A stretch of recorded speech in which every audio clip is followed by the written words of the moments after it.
Are you ready to listen to a podcast? Here comes the Playhouse Podcast, thanks to Bradshaw and Bryan Law Offices. Find, subscribe, and listen. This morning we did some OPP, that's other people's problems, with a listener whose wife has been snooping on his laptop, figuring out everything he's getting her for Christmas. Then he decides to send it all back. As a snooper, I feel like this might be kind of a drastic route to go. That's coming up in just a couple of minutes here in the podcast. Here we go. What do you have to apologize for? I'm sorry that I let a Thanksgiving fart on the escalator at Scheel's with a bunch of old people behind me.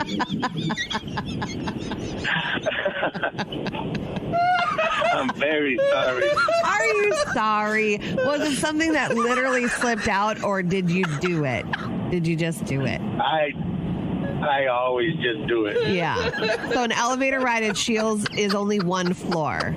It's not like you were at the Empire State Building. Oh, so. That was this year, Dan? Yeah. Yeah, it was just it was just like a week ago. So it was the remnants of Thanksgiving dinner had produced itself the next day, I'm assuming, and there was some old people behind you. But do you want to apologize to the people that you looked at to blame it on? Like, we always give that look like sick. Was it your kids you blamed it on? You know, it is. Oh, my God. Sorry to them, too. You're the worst of the worst out there. And did they actually say anything, or did you get a look, or how do you know that it really affected the old people? Because one of them pulled their shirt up over their nose. We call that a blast and a blame, and you are the biggest culprit. So the fact that you called, and there are probably people listening saying, there he is. Dan, there are certain ways of thought that, one of the ways of thought is that once you admit guilt, you're instantly forgiven. So I would say that you're probably good to go on with the rest of your day. Good. I have another one planned for this afternoon. See, a blast and a blamer. They never learn their lesson. Have a great morning, man. We appreciate you. Anea, that's gonna be tough to live up to, but who do you have to apologize to?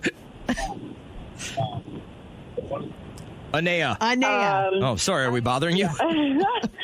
No, I didn't know I was next. So, no, I just want to just apologize to my husband for not giving him the utmost respect of being the head of household. We got serious. Yeah. All right. Is he right next to you? Yeah. No, he's not. He's a truck driver. I hope he's listening. How is he the head of household? Because we have two heads of our household. Well, I mean, I just always think that the man who provides the most, he does provide more than I do, and he deserves that respect as father, husband, and provider. So we start today, eh? And I have a hard time doing that, but so yeah, he deserves that. Well, apology. It's better than farting at old people on an escalator, right? Yeah. You could have been in that escalator, and could have been a lot worse. Have a great morning. Thank you. I got time for one more real quick. It's like the Playhouse Confessional. Hi, Carrie. How are you today?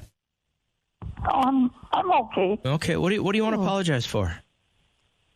I want to apologize for my bus driver. When I was trying to get on the bus after the holidays, I've been eating too much. Yeah. Couldn't get up the stairs, and my pants fell down. Ooh. So I had to use the stair climber thing that they use, and that was so embarrassing. Oh, I'm sure he's seen weirder stuff, but your pants fell down because you ate too much? Normally, my pants are too tight around my waist. No, they just, I don't know. They were, I guess I must have known that they were, I don't know. Yeah, sure. All right. So it's public transit. Anybody else see your butt? The person behind me. Yeah, sure. That was embarrassing. Well, sometimes you just got to tell them you're welcome for the view. You know what I mean? And you're welcome for the story that they'll tell for many days to come. So that's all right. You'll never see them again unless they're on your bus route. Bridge is up. It's a new day.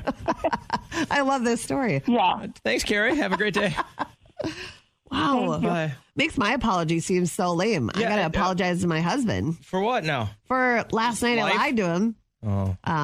He was expecting this big, amazing meal that I told him I would have ready. And then Liam just wanted a piece of toast because he's been sick. So I'm like, I'm not hungry. I'm not going to make a huge meal. So I lied and said I had been running errands up until the time he came home, which in all actuality, I'd been home for 3 hours. Taking a nap. Yeah, I was lounging. Yep. So I apologize for lying. I'll make you a big dinner tonight. No, I won't. There were a lot of philosophers that believed that just admitting guilt gives you an immediate disadvantage. No, I was going to say an immediate forgiveness of that. We're clearly not. Obviously, I don't say sorry too often. I mean, we have a lot of people listening, so if you do want to apologize to someone, we'd be more than willing to let you kind of get it all out on the air. Nikki, how are we feeling right now? Pretty guilty. Okay, what happened? Who do you want to apologize to, first off? Well, his name is John. Okay. And I went to school with him. Very nice kid, but he was less fortunate than most of us, obviously. Yeah. He got picked on quite a bit, but I was always nice to him. Like, I tried to be nice to everybody, but I have felt really bad for this since 10th grade. And if my kids hear this on the radio, they're going to know it was me. So what happened? There's a buildup. Well, so in 10th grade, I mean, growing up, I realized I had some stomach issues, and in 10th grade, I let one rip in class, but it was a silent but deadly one. Yeah. And I had the worst stomach ache, and it happened to be in this literature class where the teacher's like, oh, everybody can go and sit on the floor with your groups of friends and do whatever. But I didn't move. Like, So you blamed it on the poor kid? So he just happened to walk by as it happened. And so when he walked by, he, washed it across the bathroom. And it was so bad and so potent. Then when it happened, I hurried up and I got on the floor. I was like, oh, my God, you. And then, it was so bad that even the teacher was like, John, get out of my classroom. And then what made it worse was he got called down to the nurse's office and was given a bunch of hygiene products. Oh. Because I know, how terrible is that? And they were just like, this kid smells so bad. And I was just like, oh, my God. And I never admitted it to him that it was me. It was your rotten gut. Me. Oh, my God. You've been living with this your whole life, huh? Yes, my whole life, and I've told my kids a story. I've always been like, hey, be nice to, less fortunate, and don't blame your farts on other people. You couldn't even say that without laughing. I don't believe that you have learned a lesson one bit. And I hope John is a smoke show and has a ton of money and smells super good. I know you know what's going on with his life right now, Nikki. What's his life look like? He works at McDonald's. Okay. Well, he's got a job. Got it. Do you ever see him still? Yes. No. Okay. No, he lives far away. He's kind of where he still was, but, I mean, at least he's got a job. Do you think about this every single day? Not every single day, but when my friends... So you don't really feel bad about it, is what you're saying? Well, I do. I feel bad for it anytime, my guts hurt. And then I feel bad when my kids bring it up to their friends.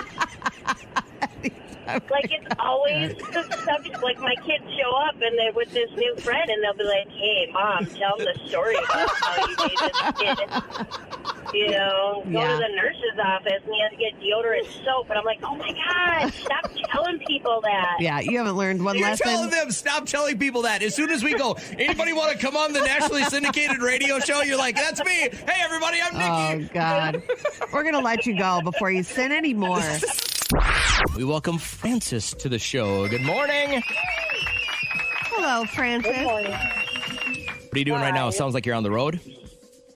Dropping my son off at school. Then what does the rest of the day entail? Work. Okay. What do you do for a living? Can you say? I work in a independent living setting. I gotcha. So the game is really pretty simple. It's our Tuesday wordplay. What's going to happen is I'm going to let myself out of the studio where I can't hear what you guys got going on, and then Kat is going to singly give you 5 words, and then you just have to give us the first word that comes to your mind when you hear those words, and I'll come back, and if you and I match up all of our answers, then you get $500 cash. If we miss any, though, nothing, and we'll just have to live to play another day, okay?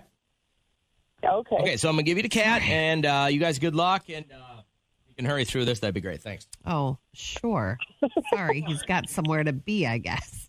All right, let's wait until he Yep, gets I guess so. outside. Hold on. All right, here we go.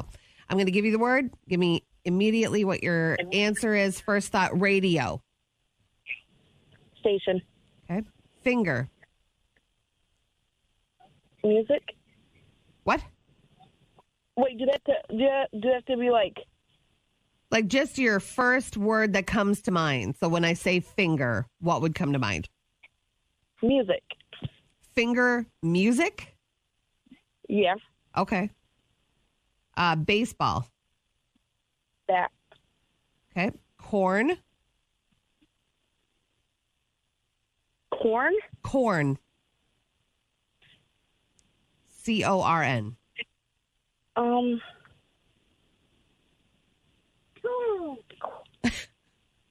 Gotta go.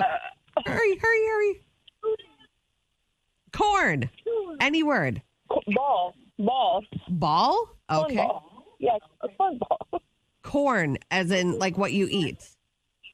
So you're going to say ball? Yeah. Okay. I don't know. An elevator. Button. Okay, perfect. He's coming in. I have your answers. We're going to get his. And remember, if you match all five, $500, that would be huge, right? Yes. Okay, here we go. Now, I don't know what happened here over the last 2 minutes, but looking in at Kat's face, I'm going to only assume that there may have been some miscommunication going on. The thing is, I know Frances she's trying to get a kid to school. She is trying to get to work. She's got a lot on her mind. Would it be safe to say I should think about these answers? Like maybe you won't match any of them. Are you serious? I'm just going to put it out there, and I think Frances knows that. I think everyone listening knows that you will not. Oh my! I don't know what happened here. So let's just start. Radio is the first word. What's the first thing that comes to your mind? Music. Okay, no. She actually said music for the word finger. So, what is that? Okay. Okay, so we're done. Okay. We're done. What are the other ones? She said station, so radio station. Okay, that makes sense. I said guess. finger. I would have said nail. She said music. I said baseball. She said bat. Yep. Oh, hey, Okay. we got that right. I said corn. I would have said hole. She said ball. Oh, cornball. Yeah. How did I miss that? I don't know. And then elevator. Door. Buttons. So, like I said, I think she's busy, a lot on her mind. Now she knows how to play. Now Frances, we're gonna go. are your kids are hearing this right now? Yeah. Oh.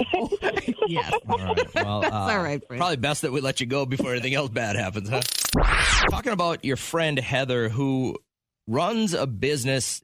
This is out of her home, or this is an office? No, she has an office here in town next to the grocery store that I went to. And so I popped in and I noticed that she had something gross, what I thought was gross. I was like, Heather, this is an eye shot of where your clients sit. It's like cutlery, plastic cutlery that had like stains on it, like teriyaki. There was a noodle on one of them. There's crumbs at the bottom that are accumulating. I'm like, are these old? She goes, yeah, I wash them at the end of the week and then use them for the next week. And I'm like, why? She has money. Why is she doing that? You know? And then another weird thing is that she has like frames of still the beautiful families that are in the frames that they come with. And then she kind of like uses them as success stories with her job. But I don't know. She always has done weird stuff. One of the guys that I lived with the beginning of my freshman year, he was kind of one of these guys that was like, he was a good athlete, but he didn't have a whole lot of hygiene. And he was into I can turn my underwear inside out and they're fresh kind of guy. Yeah, that's weird. Like after practice, guys would have a change of clothes. Yeah. And he'd be like, oh, I just turned my underwear inside out. And I was like, it's still the same dirty underwear, man. And I always thought that was kind of odd until Kenny had told me or just kind of had said, hey, I got this friend who escapes his family. And tell us more about this. So I got this buddy I've known for a long time. Went to college together. He does this thing where every winter during the coldest week, he will sleep in his car in the garage for 7 straight days. And that's it. Like, he doesn't do it for a prize or anything or like self-gratification. He just sleeps in his car. Yeah, nope, doesn't camp or anything. He has a wife and kids. They just stay in the house. He'll just chill out in his car in the garage 7 straight days. That is so strange. Is this a strict mental escape? I mean, I don't know. Like, his wife and kids are pretty great. Like, we hang out all the time. It's just, I don't know what's up with this guy. It's crazy. Bingo. Bingo what bingo? Bingo! Bingo! All right, so here's how listener bingo works. Kat and I are each going to give you a scenario before I take the phones off hold. And once they're off hold, if you're the first person through that matches one of our scenarios, you get the goodies and we get to hear your story. So it's really all about you because you're somebody listening who has ever had a cameo made for them, or you made one for somebody else and it was really funny. Cameo, if you don't know what it is, it kind of went away. It was a big deal and now it's fizzled out a little bit. But this is where you can go and seek out famous people and pay, I don't know, $300, $400 for them to make a message to a loved one. But this is George Santos, and he's now on Cameo. So these videos the only are job he has anymore. $200 each. Megan, how are you, darling? I hear that you're getting some tough heat in the press and that life might be a little rocky now. Let me tell you something. If you believe in what you stand for and if you fight for what you do and you stand by those convictions, screw the haters. The haters are going to hate. And then they're going to kick you out of the Congress. And next thing you know, you don't have a job. It's always interesting to see who costs what. But yeah, you've had a cameo made for yourself or someone made one for you. Mine is going to be anyone listening who doesn't have Wi-Fi at home. My wife and I go round and round about this all the time. Like at our cabin, which it's seasonal, right? So we're not going to get back out there till April. But I'm like, I'm a big fan of just not having Wi-Fi there. Our neighbor doesn't have Wi-Fi. And and she's like, well, we got to have it for the kids or a streaming service or like for her job. She'll probably spend a week out there this year and like just working from home, but at the lake. And man, I'm just like, I would prefer it to just be unplugged. Like I that's the way. And I'm never going to win this argument, but I'm like, how do people go through life without having Wi-Fi at their home? Yeah. Spencer, you're somebody listening who gets the bingo, Kat or myself? Kat gets the bingo. Yeah, all right. So who'd you get a cameo from? So during COVID, we signed up for Impractical Jokers. Q did a cameo for one of my children. Oh, right cute. on. You guys are big fans of the show, obviously? Yeah, we watched it every night, and we signed up for just a cameo. We sent in some hobbies and, just some general likes, and they sent a personalized cameo back. Really cool. And it seemed like they put some time into it and they actually cared? Oh, absolutely. He was showing, Q was showing stuff like his hobbies that matched up with my son's. And oh, that's cool. My wife and I were in New Orleans for her birthday, and we were taking one of those tours where you see where all the above grave sites are and stuff. And we drove past this like theater, and they were there that night. And we scammed some tickets, and we went to the show. And the Impractical Jokers live show was very funny. It was very entertaining. It was very cool. If you get a chance to go, it's probably something you guys would want to do if you're fans of the show. You know what I'm doing? I'm tooting through the athlete area, the NBA stars. I have like a few more bucks to spend on Liam for the holidays.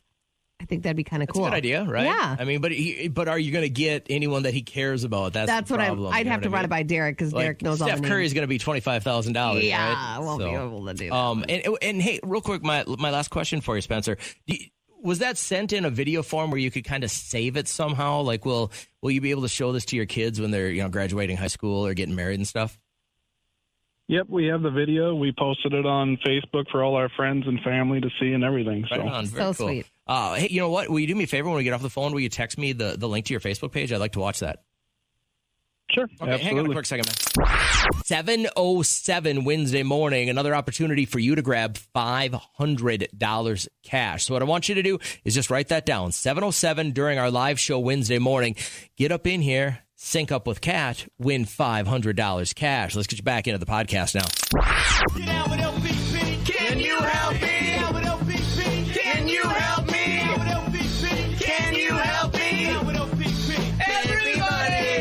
people's problems. They got issues. You got answers? Maybe.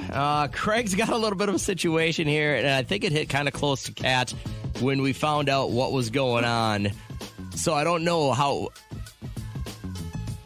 worthy her opinion is going to be on something like this, because, like I said, she immediately was like, I don't think there's going to be a problem with that. So tell everybody else what's going on, will you? So my wife was on my laptop, and she was... I already know where this is going. Why do you think it's going to go somewhere gross? No.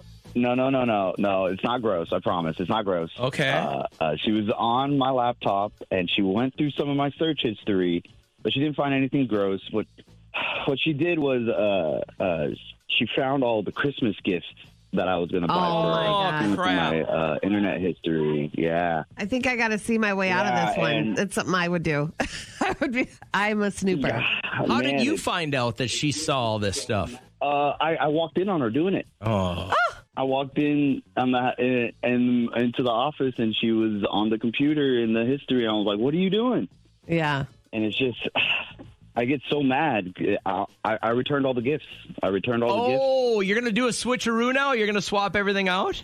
I don't know. It's just this is such a constant thing for us. Like, she does this every year. She's always, anytime around gift giving time, she starts snooping around, and it makes me so mad because I put so much, thought and effort into these gifts, and then she just... This is like an endearing quality of like a childhood thing, like, right? You guys remember when you were a little kid? Yeah. And you would open the gift just a little to try and peek in under So I told Liam the other day, I said, do not go in the coat closet in the guest room because I have gifts in there for you. The coat closet was open the other day. Of course it was. And I looked at him and I said, he was in the shower, and I go, did you go in the coat closet? And he looked out and he was like, no. Of course he did. And he would have seen his fishing pole that I got him. But so or he'd hear about it on the radio now. Right? You're planning to just get rid of everything then.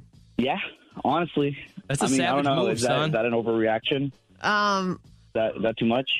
I'm trying to teach her a lesson. I like the lesson taught thing, man. I do. I mean, you got to, bring it all back and then get her like something big and nice, like a vacation, like a ring, like something. But like, so you're still going to reward her? Yeah. Well, you give. It's not a reward. Christmas isn't a reward. It's a gift. He's going to get her a nice gift. It's just not going to be all the crap she expects right now. I think this is the best way to do it, man. My wife was on my laptop, and she was snooping and found out everything she's going to get for Christmas. So now his plan is he wants to just bring it all back, teach her a lesson. Like, listen, if you're going to know what's the point of wrapping, keeping it a secret? You're ruining everything. I hate secrets, so it's like, if I did see it, though, I'm very good at snooping, so no one would ever know. But you're a better liar than you are a snooper, I guess. Yeah. 2003 says, take the gifts back. Get her a gift card. I'd be mad if they were snooping, too. Tamara D says, teach her a lesson. So, Tamara, what happened to girl power? Hey, Craig 2.0, would you teach her a lesson and take everything back, or you got a different angle here? Oh, I would absolutely take it all back. I tell you what, my wife and I have been married 30 years. Yeah. And I went to propose to her, and she knew something was up. And she went snooping because she's smart. And she found my engagement ring. I returned it. If you can't trust me, then we're going to wait a while. Wait, she found the engagement ring, and you took it back and didn't propose right away? I returned it. You said I did. If you don't trust me, if you can't trust me, why would we be married? I don't think it wasn't that she didn't trust you. I think she just was a snoop. I think she was just eager, like, when's this man going to put a ring on it? So maybe she wasn't like a snoop. No, that's still wrong. She could leave her diary out, and I would never touch it unless she told me I could read something. I've never done it. In 32 years we've been together, but when that happened with that engagement ring, you either trust me or you don't. Yeah. And if we're going to be married, then we need to trust each other. Was it more about the trust, or was it like all about the effort that you were putting in? Because I get that. I get the effort that you're putting in. You want to make it super special for her and memorable, but then if she's going to ruin it, that would hurt my feelings. Well, I was hurt. I was really hurt. That's just not okay. Craig, I got to ask you, how long after you brought the engagement ring back was the engagement then stuck?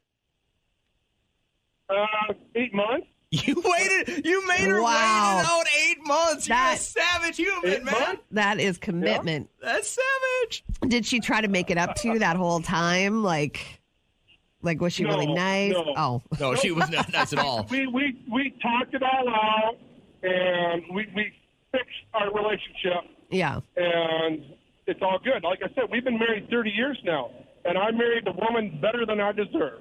Oh. Without a doubt. You're so sweet. Yeah, that happens to some of you guys, doesn't it?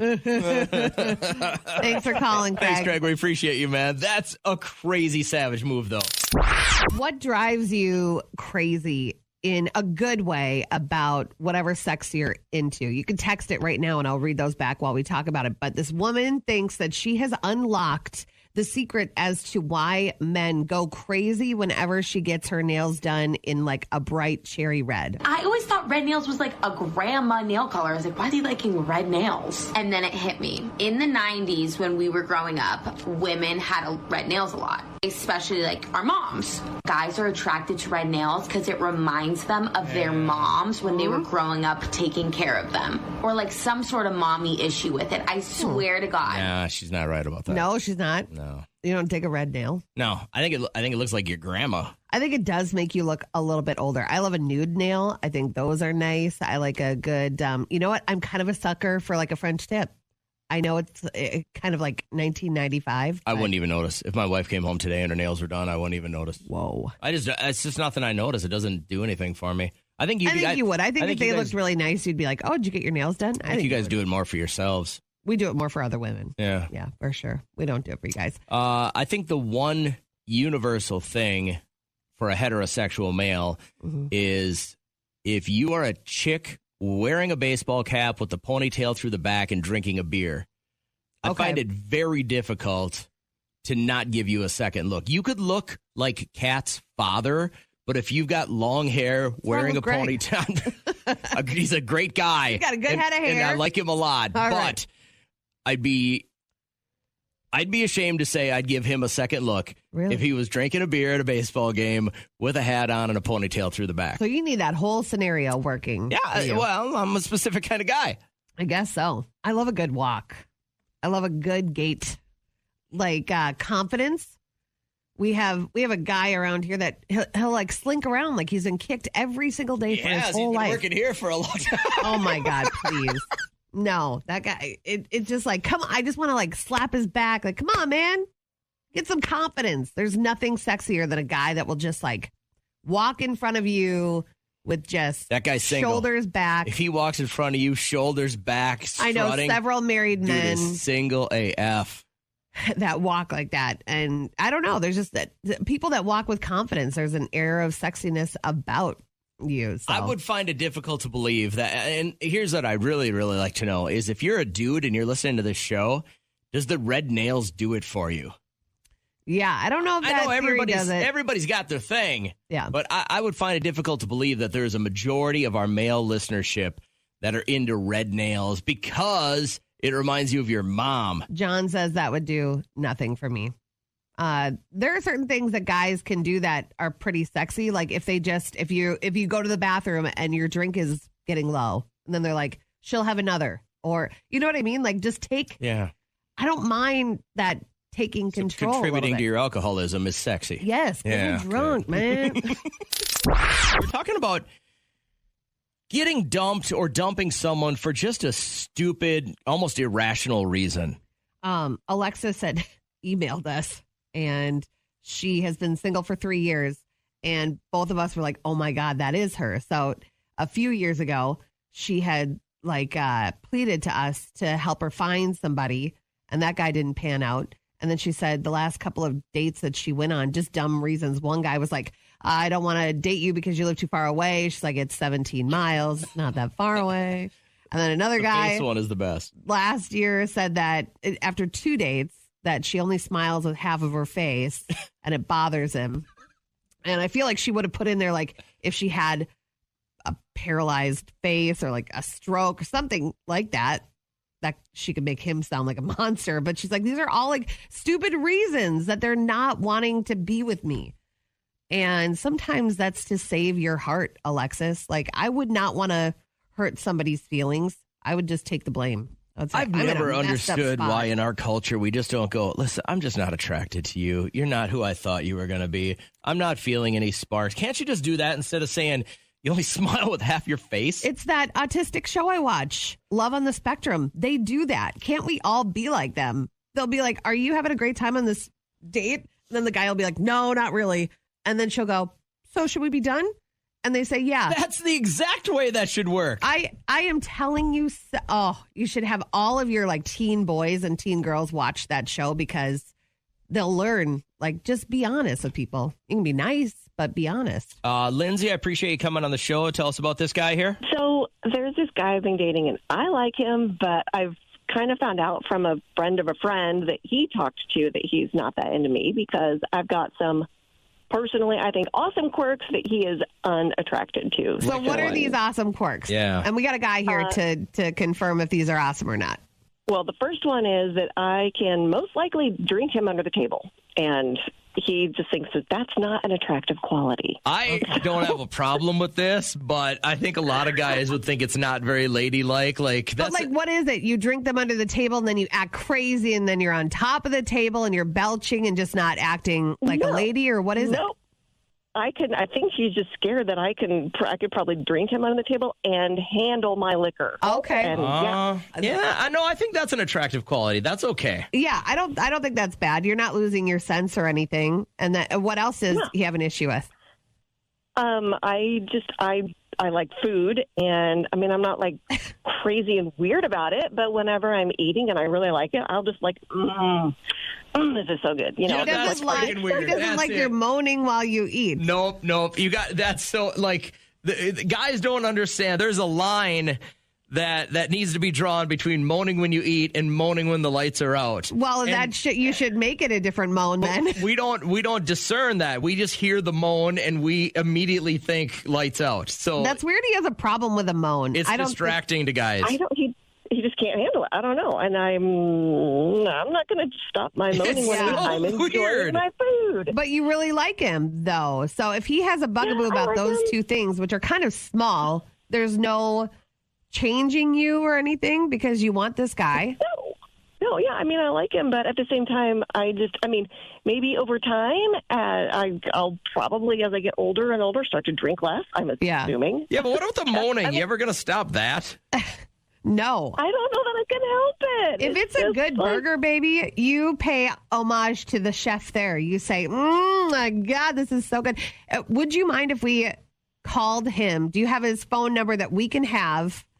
And we'll just see, like, maybe those are just two things out of many that he doesn't like about you. Maybe you're not his person. But maybe I guess not. Maybe not. This is dangerous. I mean, have at it. But he doesn't know that I know. So, I mean. Well, he's about to. I'm just waiting. Yeah.